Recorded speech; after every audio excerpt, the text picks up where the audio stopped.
أعمالنا من يهده الله فلا مضل له ومن يضلل فلا هادي له وأشهد أن لا إله إلا الله وحده لا شريك له وأشهد أن محمدًا عبده ورسوله يا أيها الذين آمنوا اتقوا الله حق تقاته ولا تموتن إلا وأنتم مسلمون يا أيها الناس اتقوا ربكم الذي خلقكم من نفس واحدة وخلق منها زوجها وبث منهما رجالا كثيرا ونساء واتقوا الله الذي تساءلون به والأرحام إن الله كان عليكم رقيبا يا أيها الذين آمنوا اتقوا الله وقولوا قولا سديدا يصلح لكم أعمالكم ويغفر لكم ذنوبكم ومن يطع الله ورسوله فقد فاز فوزا عظيما أما بعد فإن خير الحديث كتاب الله وخير الهدي هدي محمد صلى الله عليه وسلم وشر الأمور محدثاتها وكل محدثة بدعة وكل بدعة ضلالة أيها المسلمون يقول الله سبحانه وتعالى في كتابه العظيم هو الذي خلقكم فمنكم كافر ومنكم مؤمن والله بما تعملون بصير وقال سبحانه إنا هديناه السبيل إما شاكرا وإما كفورا فجعل الله الناس فريقين جعل فريق المؤمنين وجعل فريق الكافرين وخص المؤمنين بحقوق تفضلا منه عليهم سبحانه فمن ذلكم الحب في الله سبحانه والموالاة فيه يقول الله سبحانه إنما المؤمنون إخوة ويقول النبي صلى الله عليه وسلم المؤمن للمؤمن كالبنيان يشد بعضه بعضا وشبك بين أصابعه ويقول النبي صلى الله عليه وسلم مثل المؤمنين في توادهم وتراحمهم وتعاطفهم مثل الجسد إذا اشتكى منه عضو تداعى له سائر الجسد بالسهر والحمى ويقول النبي صلى الله عليه وسلم المسلم أخو المسلم لا يظلمه ولا يسلمه وحقيقة الحب في الله أن تحب المرء بحسب قربه من الله سبحانه وقد حثنا ربنا عز وجل على ذلك كما في قوله في الحديث الإلهي المتحابون في جلالي لهم منابر من نور يغبطهم النبيون والشهداء ويقول الله عز وجل يوم القيامة أين المتحابون بجلالي اليوم أظلهم في ظلي يوم لا ظل إلا ظلي. Mes frères, Allah subhanahu wa ta'ala a fait des humains deux groupes. Il a divisé les humains en deux catégories, les musulmans et les non-musulmans, les soumis et ceux qui ont refusé de se soumettre, les croyants et les mécréants. Et Allah subhanahu wa ta'ala a donné à chacune de ces catégories des droits. Et il a spécifié les croyants de certains droits que d'autres n'ont pas, que les autres n'ont pas. Et parmi ces droits-là, le fait d'aimer en Allah. On aime en Allah une personne selon sa proximité envers Allah subhanahu wa ta'ala. Plus elle est proche d'Allah et plus on l'aimera. Et c'est pour ça que l'humain le plus aimé auprès des croyants, auprès des musulmans sincères, c'est le prophète sallallahu alayhi wa sallam. Parce que la personne la plus proche d'Allah, c'est Muhammad sallallahu alayhi wa sallam. Et il n'y aura jamais personne de plus proche parmi les humains d'Allah que le prophète sallallahu alayhi wa sallam. Et voilà pourquoi nous aimons Muhammad sallallahu alayhi wa sallam plus que toute autre personne. Donc le croyant aime le croyant selon sa proximité d'Allah subhanahu wa ta'ala, selon ses adorations. Plus il est proche d'Allah et plus la personne aimera ce croyant. Et Allah subhanahu wa ta'ala dans son livre nous a précisé que seuls les croyants étaient frères entre eux. Innamal mu'minuna ikhwa. Certes les croyants sont des frères. Et le prophète sallallahu alayhi wa sallam nous a donné plusieurs images pour qu'on ait en tête la réalité de cette chose. Il nous dit alayhi salatu wassalam al-mu'minu lil-mu'mini kal-bunyan yashuddu ba'duhu ba'da. Il nous dit l'exemple du croyant est à l'image de l'édifice, d'une construction. Yashuddu ba'duhu ba'da. Chacun dépend de l'autre. Chacun va renforcer l'autre. Tu ne peux pas faire un toit s'il n'y a pas de piliers. Et faire des piliers sans toit, ça n'a aucun sens. Donc, le croyant, pour l'autre croyant, pour son frère croyant, est à l'image d'un édifice, est à l'image d'une construction. L'un dépend de l'autre. Et le prophète sallallahu alayhi wa sallam nous donne une autre image dans un autre hadith. Il nous dit alayhi salatu wa salam mathalul mu'minin fi tawaddihim wa tarahumihim wa ta'atufihim مثل الجسد إذا اشتكى منه عضو تداعى له سائر الجسد بالسهر والحمى. L'image du croyant, l'exemple du croyant est à l'image d'un seul corps. Lorsqu'un membre a mal, c'est tout le reste du corps qui s'en plaint. Lorsque tu as mal à la dent, tu ne te dis pas, c'est le problème de la dent, mais allez, les autres membres ne sont pas affectés. Là, lorsque tu as mal à la dent, c'est tout le corps qui ne va pas. Si on t'ampute le bras, est-ce que c'est le problème du bras? C'est pas grave. Tout le reste du corps est affecté. Tout le reste du corps est fatigué, est épuisé par la douleur qu'il ressent à cause de son bras. Eh bien, le croyant envers son frère est à cette image-là. Lorsqu'un des croyants ne va pas bien, lorsqu'un des croyants va mal, lui aussi il va mal. Il faut qu'il règle son problème. Pourquoi? Parce qu'il est à l'image d'un édifice et il est à l'image d'un seul corps. Et donc, le fait d'aimer en Allah et de détester en Allah revient à ce point-là. Lorsque tu vois une personne qui se rapproche d'Allah, qui fait des efforts dans l'adoration d'Allah, alors cette personne-là, ton amour envers cette personne-là devra augmenter. Et l'inverse est vrai. Et notre Seigneur, subhanahu wa ta'ala, nous a poussé à aimer en lui, à aimer en Allah, en nous promettant des récompenses énormes. Il nous dit المتحابون في جلالي لهم منابر من نور يغبطهم النبيون والشهداء. Ceux qui s'aimaient en moi, ceux qui s'aimaient pour moi, auront des manabir, auront des chairs de lumière le jour de la résurrection. Les environs les martyrs et les prophètes.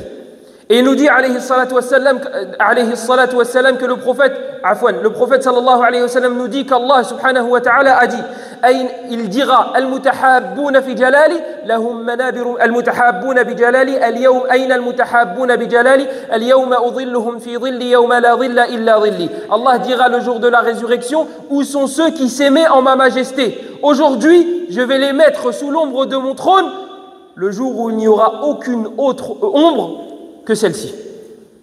فإذا تقدم شخص لخطبة ابنتك أو أختك فاجعل المعيار قول ربك إن أكرمكم عند الله أتقاكم ولا تلتفت إلى ما يعظمه كثير من الناس فإن كان تقيا ذا خلق حسن كفءا فلا تنظر إلى لونه أو جنسيته فهذا مما لا نهاية له ولا يقدم ولا يؤخر فإن كان من نفس المنطقة نظر إلى بلده فإن كان من نفس البلد نظر إلى مدينته فإن كان من نفس المدينة نظر إلى قبيلته فإن كان من نفس القبيلة نظر إلى عائلته وهذا مما لا نهاية له. Donc, si une personne vient te demander la main d'une personne qui est sous ta tutelle, ta fille, ou ta sœur dans certains cas, ou ta mère dans certains cas, ne regarde ni sa nationalité, ni sa couleur de peau, ni ses origines. Ça, la yuqaddim wa la yuakhir. Ça va ni te faire avancer, ni te faire reculer. Bal bil aks, ça risque de te faire reculer. Il y a 2 ans, à Sarcelles, et vous connaissez la finalité de l'histoire alors que je ne l'ai jamais racontée. Il y a 2 ans, à Sarcelles, il y a un frère qui est venu me voir, un papa, à la fin d'une conférence et qui m'a dit, un Africain, on a été demander une fille en mariage. Il m'a dit, mon fils connaît le Coran par cœur. On a été demander une fille en mariage et le papa a dit mot pour mot, je ne marierai jamais ma fille à un esclave. Ça, ce n'est pas arrivé 1 ou 2 fois. Et ce n'est pas arrivé qu'à Sarcelles ou ce n'est pas arrivé qu'en région parisienne. Vous le savez que ce fléau, malheureusement, ce venin est dans les rangs des musulmans. S'il n'est pas de mes origines, s'il n'est pas de la même origine que moi, ce sera problématique. S'il n'est pas de la même couleur que moi, ce sera problématique. Et akhi, ça n'a pas de fin. Parce que s'il est de la même région, donc dans certains cas, il va accepter si c'est de la même région, du même continent. Donc s'il n'est pas algérien, ma'alish, Mouhim, il est maghrébin. Taïb. Donc ça, c'est l'acceptation c'est le degré d'acceptation de certains. Ils tolèrent ça. Taïb. Ceux qui vont un peu plus loin, moi, il faut qu'il soit du même pays que moi. Taïb. Vas-y, il est du même pays que toi. On avance un petit peu. Il y en a qui disent, non, moi, même s'il est du même pays, il faut qu'il soit de la même région. S'il n'est pas kabyle, je ne le prends pas. Taïb, il est de la même région. Ouais, mais il est de tel village. Taïb, il est du même village. Ouais, mais il est de telle famille. Mimma la nihayata lahu. Ne vous avais-je pas dit, ça n'a pas de fin. On a regardé la région c'était bon. Le pays, c'était bon. La ville n'était pas bonne. La ville était bonne. Mais ouais, mais il est de tel village. Ouais, mais il est de telle famille. Ça n'a pas de fin. Donc lorsque quelqu'un... Et regardez, on se moque des jeunes de cité qui se massacrent entre eux parce qu'ils ne viennent pas de la même cité. Regardez, s'ils ne viennent pas de la même région parisienne, et on va faire la guerre avec d'autres régions. Ils sont de la même région, mais ils ne sont pas du même département. Ils sont du même département, mais ils ne sont pas de la même ville. Ils sont de la même ville, mais ils ne sont pas de la même cité. Ils sont de la même cité, mais ils ne sont pas du même bâtiment. La nihayata lahu. Ça n'a pas de fin. Allah subhanahu wa ta'ala savait que les humains, dans leur tabi'a, c'est inné en eux de yatahazzaboun. Ils font des groupes. C'est inné chez l'être humain de faire des groupes. Donc Allah s'est chargé de faire des groupes. Il en a fait 2. Mu'min wa kafir. Voilà. Voilà les groupes qu'Allah il a fait. Croyants et mécréants. Voilà ce que tu dois regarder. La personne qui vient demander la main de ma fille, est-ce qu'elle est croyante? Taïb, chez les croyants, il y a des degrés. Ma fille, elle est voilée. Ma fille, elle connaît le Coran. Même s'il est croyant, je ne vais pas lui donner parce qu'il est croyant. Je vais regarder le niveau. Naam, ce n'est pas juste parce qu'il est croyant que je vais lui donner. Ce n'est pas ce qu'on dit. Il y a des niveaux. Mais le mi'yar, ce ne sera pas sa couleur de peau. La balance, ce ne sera pas sa couleur de peau. Ce ne sera pas ses origines. Et ne me dites pas, oui, mais les coutumes ne sont pas les mêmes. Et Akhi, tu es français. Arrête avec tes Algériens, tes Marocains. Tu es français. Lorsque tu vas au bled, un mois et demi, 2 mois, tu ne supportes plus. Et là-bas, ils t'appellent l'immigré, ils ne t'appellent pas l'Algérien, ils ne t'appellent pas le Marocain, parce que tu as les habitudes des Français, tu as les coutumes des Français. Je ne parle pas de la religion, je parle de nos habitudes. On a baigné dans le luxe. Lorsqu'on a froid, on allume le chauffage. Lorsqu'on a chaud, on ouvre la fenêtre. Lorsqu'on a faim, on ouvre le frigo. Et Akhi, tu as les habitudes des Français, que tu le veuilles ou non. Si ta fille qui est algérienne, qui est marocaine, qui est tunisienne, se marie avec un Sénégalais ou autre, quelles sont les coutumes qui vont l'affecter? Billahi alaykoum. Le Sénégalais qui a grandi en France, il a les coutumes des Français. La Marocaine ou l'Algérienne qui a grandi en France, elle a les coutumes et les habitudes des Français. Donc lorsqu'ils vont se retrouver sous le même toit, dans le même foyer, ils auront les mêmes habitudes. Peut-être que les parents, les grands-parents, oui, il reste des traces de leurs coutumes. Taïb. Eh bien, elle s'habituera lorsqu'elle ira manger chez sa belle famille, tout simplement. Ça ne va pas affecter le couple. Et puis, ta fille, elle sait dans quoi elle met les pieds. Si elle accepte cette personne-là en tant qu'époux, elle sait qu'elle va devoir s'habituer à ses coutumes, s'il reste des coutumes chez lui. S'il en reste. Yani, si vous saviez le nombre de plaintes qu'il y a de la part des jeunes à cause de ce sujet-là, wallahi, et ne dites pas il y en a plein. Arrêtez de dire à vos enfants, mais si c'est pas elle, il y en aura une autre. Non, c'est pas vrai.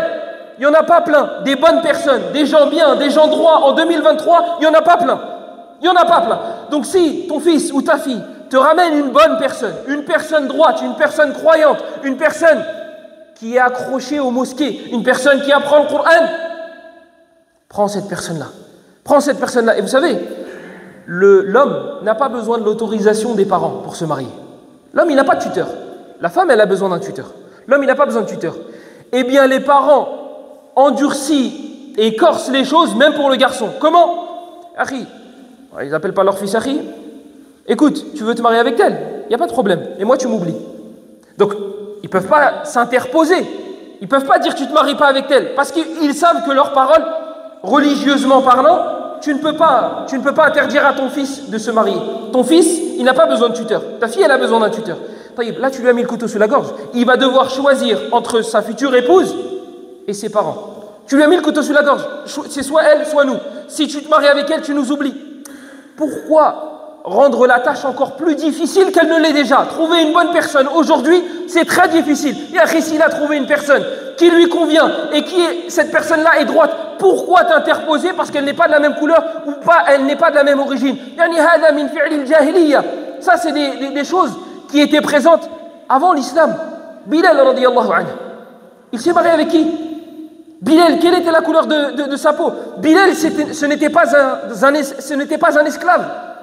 Il s'est marié avec la sœur de Abdurrahman ibn Auf. Abdurrahman ibn Auf n'était pas africain, il n'était pas noir de peau. Abdurrahman ibn Auf faisait partie des personnes les plus riches. Bilal ne faisait pas partie des personnes les plus riches. Bilal était un affranchi, il était esclave. Abdurrahman ibn Auf, dans sa famille, il n'y avait pas d'esclaves. C'était une famille très noble. Est-ce que ça a été problématique? Est-ce que ça a causé un problème? Non, parce que le mi'yar, c'est Inna akramakum indallahi atqakum. Parce que la balance c'était chez eux, et ça a toujours été chez les musulmans doués de raison, les personnes les plus nobles sont les personnes les plus pieuses. Sont les personnes les plus pieuses. Le prophète sallallahu alayhi wa sallam, lorsqu'il nous a parlé des caractéristiques des personnes avec qui nous devions nous marier, il nous a poussé à quoi? À choisir certaines caractéristiques. À la fin, il dit quoi? Et dans aucune des 5, il y a les origines. Qu'est-ce qu'il a dit à la fin, alayhi salatu wa sallam? Fadfar bidati din taribat yadak. Accroche-toi, sois assidu à celle qui est accrochée à sa religion, à celle qui se cramponne à sa religion. Il le dit à son époque. À son époque, alors que justement, oui, les femmes étaient nombreuses à cette époque-là. Les femmes pieuses étaient nombreuses. Aujourd'hui, oublie le dicton, une de perdue, 10 de retrouvée. Là, une de perdue, une de perdue. C'est tout. Si tu perds une femme pieuse, t'en as perdu une. T'as perdu une mine d'or, c'est tout. T'en retrouveras pas 10. T'en retrouveras pas 10. Donc, si ton fils vient te voir, ton frère vient te voir, et il te dit, j'ai trouvé une femme pieuse, ou bien ta fille vient te voir, ou ta sœur vient te voir, et elle te dit, j'ai trouvé un homme pieux, encourage-la, ou encourage-le. C'est rare. Les bonnes personnes, wallah, ils se font rares. Si le prophète sallallahu alayhi wa sallam dit à son époque, il disait à son époque qu'il viendra un jour où les amis se feront très rares, où tu trouveras une personne sur 100 ou une personne sur 1000. S'il le dit, si le prophète sallallahu alayhi wa sallam a dit cela concernant certaines époques, que dire de la nôtre? Une personne sur 1000. Wallahi, si on est optimiste, on dit une personne sur 1000. Si on est optimiste. هذا والله أعلم أقول ما تسمعون وأستغفر الله لي ولكم فاستغفروه إنه هو الغفور الرحيم.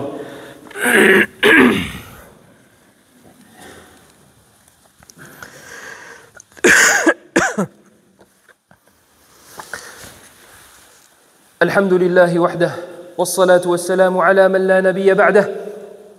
أما بعد يقول الله عز وجل الأخلاء يومئذ بعضهم لبعض عدو إلا المتقين. يقول الإمام ابن كثير رحمه الله تعالى كل صداقة وصحابة لغير الله فإنها تنقلب يوم القيامة عداوة إلا ما كان لله عز وجل فإنه دائم بدوامه فكفانا تفرقا وتشتتا ولا تنازعوا فتفشلوا وتذهب ريحكم. Mes frères, Allah subhanahu wa ta'ala nous annonce que le jour de la résurrection, tous les amis, chaque personne qui avait des amis, ce jour-là se transformeront en ennemis. Ils seront des ennemis les uns des autres, sauf une seule catégorie. Allah a fait une seule exception. Pourquoi les amis entre eux deviendront des ennemis? Tu m'as détourné du rappel d'Allah. Pourquoi tu ne m'as pas rappelé Allah? Pourquoi tu m'as parlé de tel sujet et de tel sujet et tu m'as préoccupé quant à l'évocation d'Allah? Tu avais un droit sur moi, j'avais un droit sur toi. Tu devais me rappeler à l'ordre lorsque tu me voyais faire quelque chose de haram. Tu ne l'as pas fait. Ce jour-là, je serai ton ennemi et tu seras le mien. Sauf, excepté une seule catégorie. Qal illa al-muttaqin. Excepté les pieux.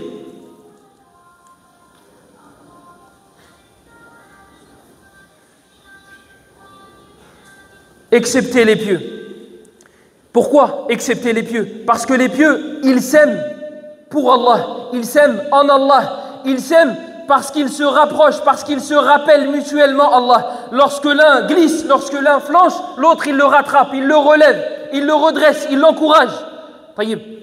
Qui va le plus encourager ta fille demain qui va se marier avec un Marocain comme toi, avec une personne de ta région, avec une personne de ta famille, avec une personne que tu as validée et que ton épouse aura validée?